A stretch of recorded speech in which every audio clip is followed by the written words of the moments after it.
our executive function network, Calm and Connected, we're going to be looking at the importance of responsive interactions, co-regulation, and creating a predictable environment, all aspects that are really important to support our children with their executive function skills.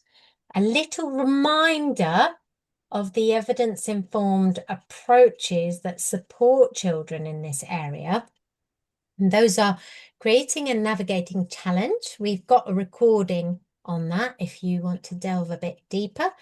Teaching self-monitoring and self-awareness, creating a community of collaborative learners, promoting physical activity, very important in supporting our children with their executive function skills, and promoting talk about learning. So children having that metacognitive language, talking about what they have learned, how they learned something. That's all really important to support executive function skills. So last time we were looking at creating a community of collaborative learners.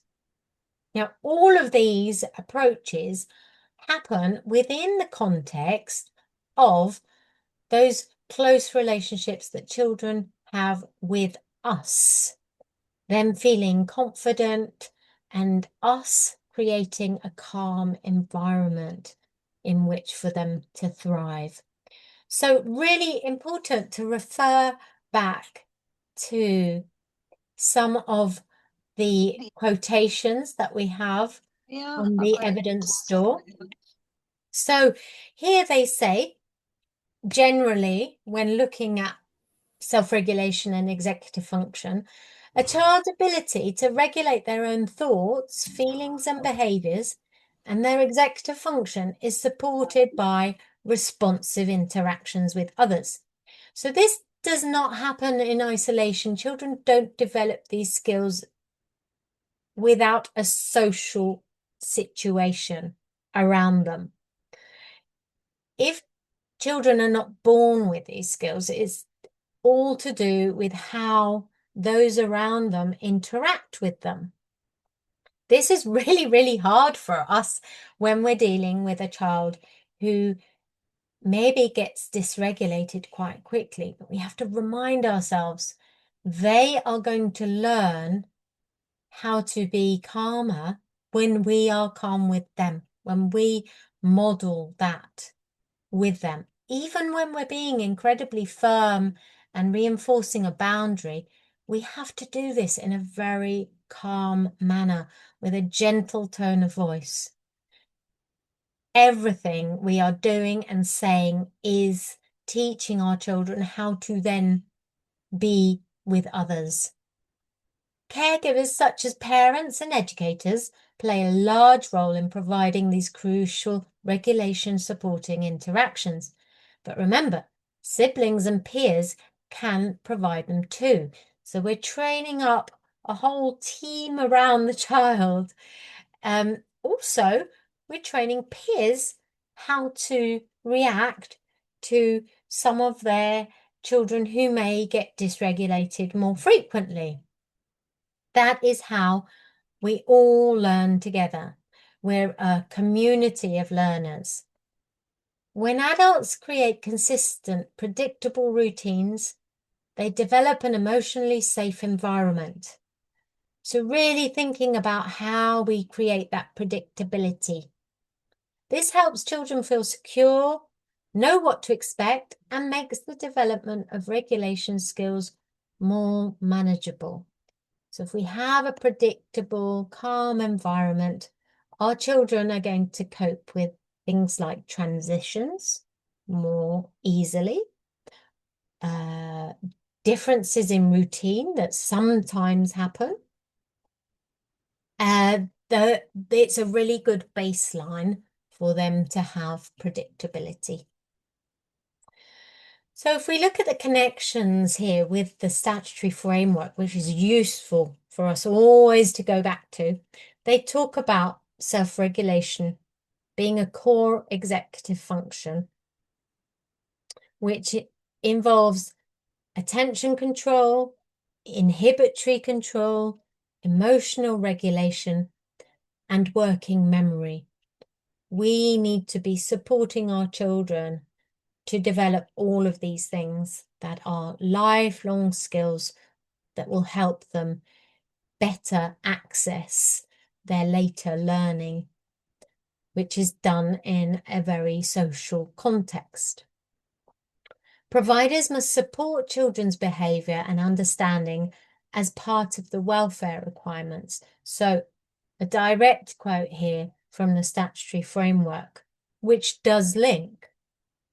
Also, the link with personal, social and emotional development, where they say it's one of the prime areas that forms the basis for children learning to manage emotions, develop self-control and build social skills.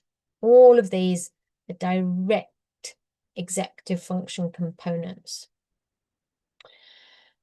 So that idea of being able to manage your emotions, we have to step back and support our children to name those emotions, to name those sensations, those physical feelings, and how to identify those different emotions, because in our very young children, they are sometimes confusing their physical sensation with an emotion. Some children might think they're feeling quite sad when they're feeling empty, which might be them feeling hungry. So being open to discovering and working out what it is exactly that the children might be feeling in that moment, and not jumping to conclusions, but learning together with the child. It's a journey of discovery. And then there's social skills. They only come from our interactions with the children. They learn from how we interact, and that will determine how they interact with their peers.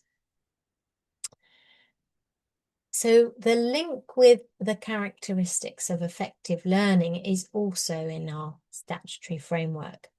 The EYFS highlights the importance of the process of learning, including children's ability to plan, think ahead, persist, and solve problems.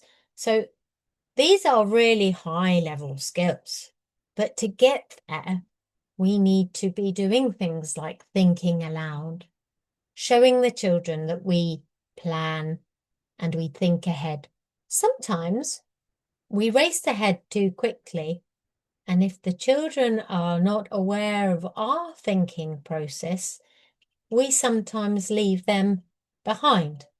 So really use the opportunity to think things through aloud, so the children work out that actually they can slow down and take time to think about what they're going to do next. Also persisting, talking about how we're going to try again. And it's not always easy to do something. It can be really, really tricky. And talking about things being tricky in a really calm manner can support those children who get easily frustrated, for example. The idea of solving problems is really important as well, because we all encounter difficult situations and we can model thinking through those situations. Oh dear. And we can forget things and actually say, oh, where have I put that list? I can't remember what I was going to do next. Simply modelling to the children that we have to organise our thoughts, and sometimes we might forget something, draws attention to those executive function skills of tapping in to something we did before and slowing things down. So we want to have those really responsive interactions with our children, with all of our children, especially with those children who really struggle with inhibiting certain behaviours. that may seem abrupt or a little bit scary to peers.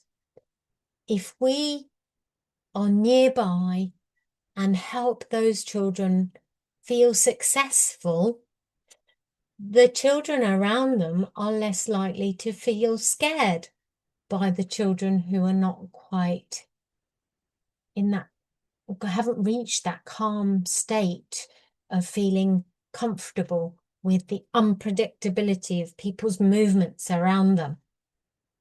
So having that really empathetic approach of having that responsive interaction, that actually requires a lot of pre-thought and planning.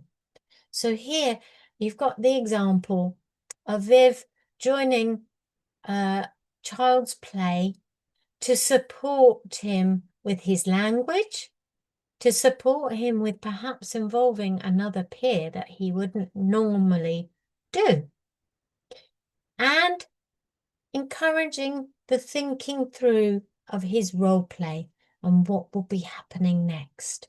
So they're on an emergency vehicle and she's really paying attention to what it is that he wants to do in that role play. So he feels like he is leading that play, he's instigated it, and she's very respectful of what it is that he wants to do. And she's not drawing in the other child, she's waiting for that child to show an inkling of interest. Because he's not scared by how this child is leading his play, because he's not being pushed away, because he feels safe. He knows that the child's not going to come and take over his play. There's an adult there who realizes he is the one who started the play. So here we go. It's moved on to the next stage. You can see in the photo at the bottom, he's a little bit wary. Should I let this child join in? The peer is really excited by this role play and wants to join in and sit on the emergency vehicle as well. They have a little negotiation and agree. Okay, he can join. And then off they go all together. So the adult's presence in this moment seems really small, but actually it has facilitated a huge next step for this child, actually for both children, because one is learning to accept another in his play, and the other is joining the play of a child he wouldn't normally play with because he's feeling safe. Oops, I went too quickly, sorry. Again, here we have a situation where children have been facilitated in carrying out something that they were interested in. They were making mud in a little waste ground. But this became quite some activity that involved actually about 10 children in the end, because it was so exciting to them. Such a simple idea. But when the adult mentioned to them that this was something they could do, by just questioning and saying, well, that sounds like a really nice idea, but the mud you've made here is not very easy to take over to our paper to paint with. What could we do? So they came up with the solutions. We need to go and get buckets. Oh, where do we keep the buckets? And then they went to find the buckets. But how many of these buckets might we need? They work out how many they need and they supply a bucket for each of the children participating in the play. So there's loads of collaboration going on. They're all helping each other. They're so invested in it that this activity goes on for about an hour because it came from their interest.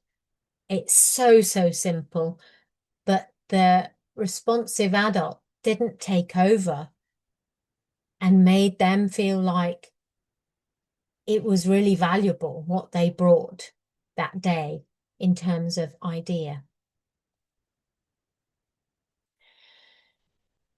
A child like this one, who might be really hesitant about going outside, has been supported by an adult who has built a very trusting relationship with them.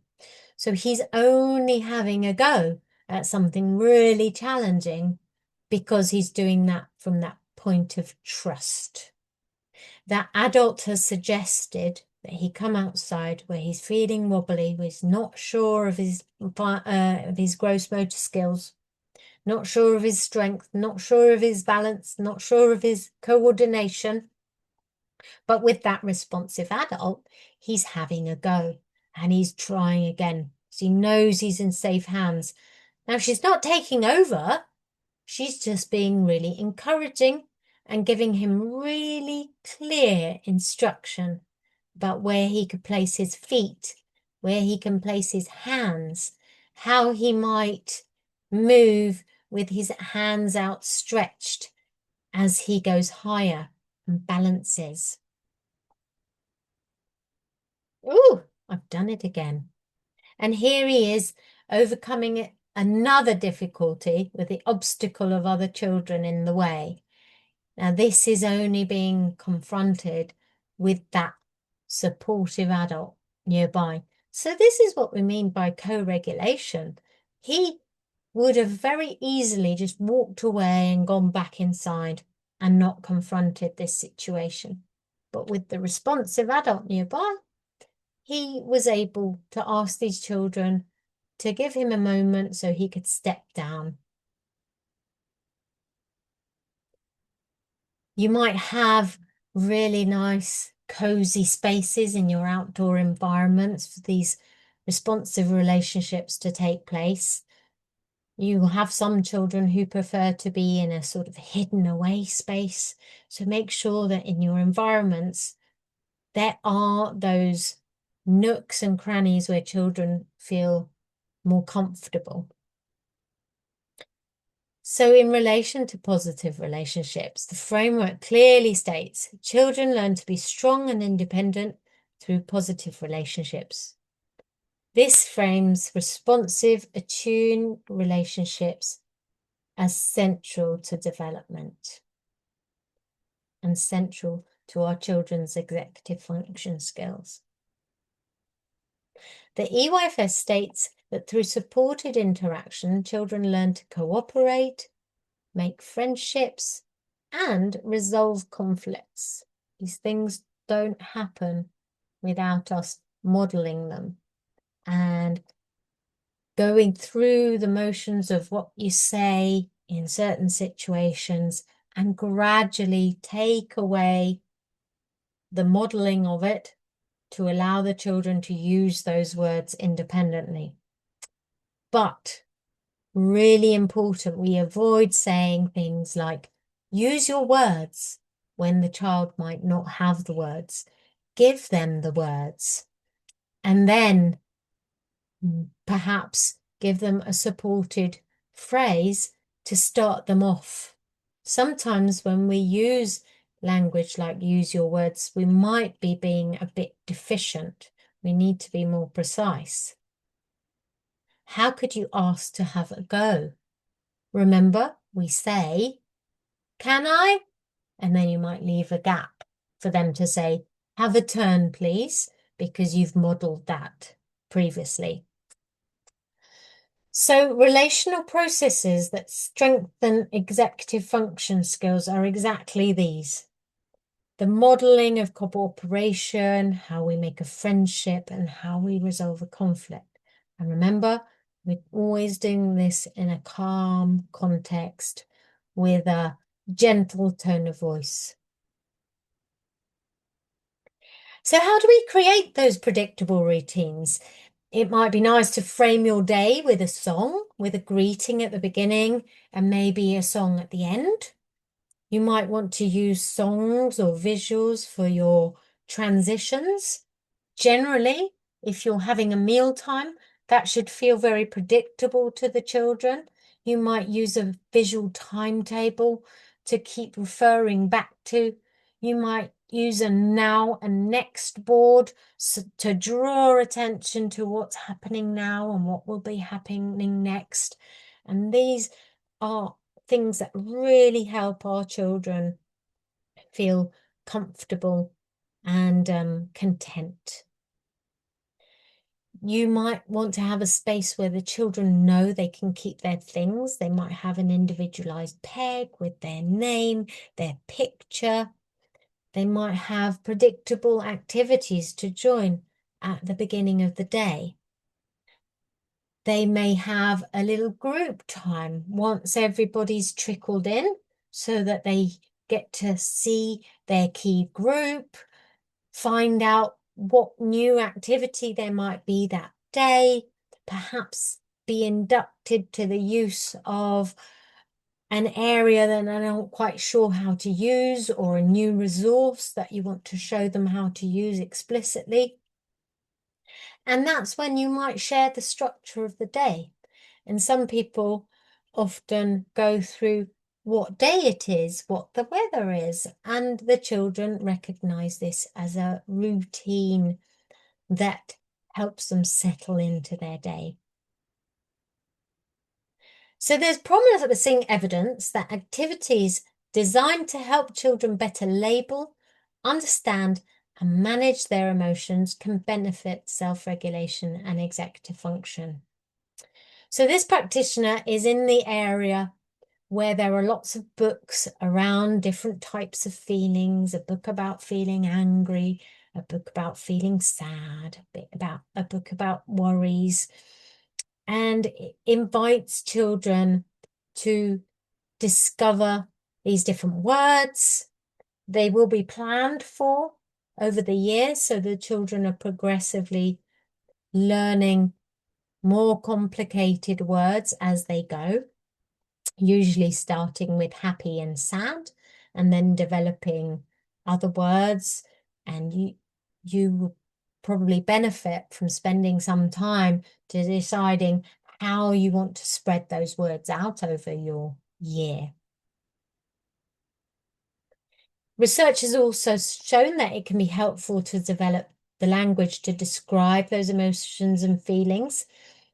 So that might be describing them in a physical way.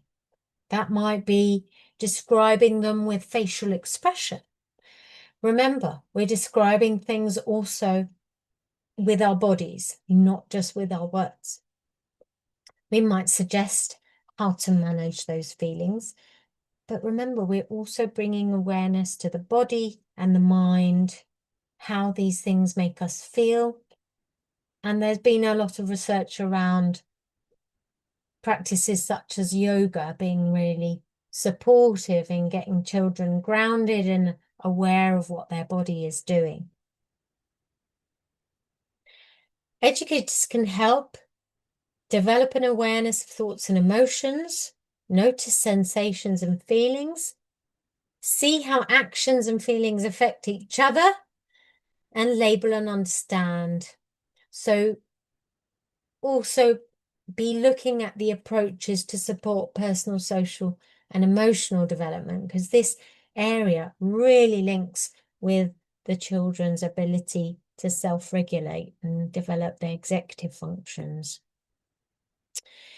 You may have little group times, and if you do, it's really helpful if it's very predictable where these group times happen. You might have some visuals of the faces of the children that are in that key group. When adults create these consistent, predictable routines, they develop an emotionally safe environment. And we know this makes our children feel secure. They know what to expect. And everything else around them is much easier to manage. We know there are lots of children who find it really hard to cope with something unpredictable. An unpredictable person who moves too quickly, or unpredictable sounds that are suddenly very, very loud. It's easier to cope with those things if everything else in your environment is as predictable as possible. Setting out our expectations also helps children feel very secure, and it supports that idea of predictability. So showing children how to use equipment, reminding children that we walk inside, but we can do our running when we're outside, where it's a safe space. What those safety measures are, agreeing a code with the children so they're better invested in remembering what those things are.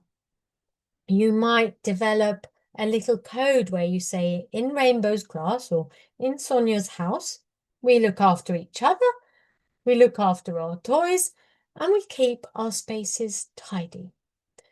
You may be very simple about how you develop these words, but then it's important we go deeper into why it is we look after each other, because we're a community and we want to all get on with each other. We look after our toys so that the next person can have a turn and enjoy playing with the equipment we have. We keep our spaces tidy so that we are safe. We don't trip over things or break things by mistake. We need to also be working on having predictable structures for our settling in process. Yes, it's important that we adjust to the individual children. Some children settle faster than others. But we need to make sure that that child feels that things are as predictable as possible. We might have given them a social story in order to support them with being able to settle. So some simple visuals to give them an idea of what it is that they might expect on their first day. That could be really important for some of our children who face disadvantage. Sharing information and planning for those smooth transitions really needs to be shared across the adults that are working with those children, so that if you need to make adjustments, everybody's aware of what is going on in that situation. So if you're a childminder and you have assistants, you are very joined up in how you're doing things. And this helps children to anticipate what might happen next. We know that children have to have a key person assigned, and the idea here is so that they have a secure attachment. They know that the interaction with that person is going to be predictable. If we're in a nursery setting, we also need to be really open to the idea of children going to an adult that is preferred to them. For some reason, it might be their smell, it might be the way they're dressed, it might be how they look. Nobody should be taking offense. We know that children are going to gravitate towards somebody who feels familiar to them, and we need to allow for that. So the overarching principles here are that every child is unique. They're constantly learning and can be resilient, capable, and confident and self-assured. We can teach these things. If a child's really struggling, it doesn't mean they won't be able to achieve these things. It means that they're just taking a little longer. All children learn at different rates. They learn to be strong and independent through positive relationships. So what is it we need to do to bring positivity to our space? Children learn and develop in enabling environments with teaching and support from adults. It is those interactions, those quality interactions, that responding to their individual interests, that really elevates the practice and also helps them with these executive function skills that are so key to them being able to cope through the entire education system and also through their daily lives.